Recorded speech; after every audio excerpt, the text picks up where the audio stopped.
அம்மணி வா, நீ அம்மணி இல்ல தேவதை மாதிரி அப்படியே கொண்டு போய் லண்டன் மியூசியத்துல வைக்கலாம், வெளிச்சல மாதிரி. ஆமா நம்ம கல்யாணப்பா, நம்ம கல்யாணம். அல்வா கொண்டு வந்திருக்கியா? சாதாரண அல்வா இல்ல, ஸ்பெஷல் அல்வா, உனக்காகவே கொண்டு வந்திருக்கேன். ஆனா நம்ம கல்யாணத்தை பத்தி ஒண்ணுமே சொல்ல மாட்டேங்கிற.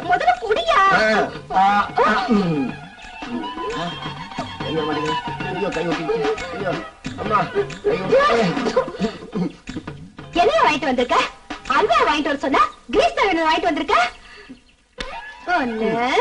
எவ்வளவு திமிரு இருக்கணும் உனக்கு. நான் என்ன ஓடாத என்ஜினா கிரீஸ் போட்டு விட்ட? இது உனக்குதான் தேவை, நீயே நல்லா பூச்சிக்க போயா.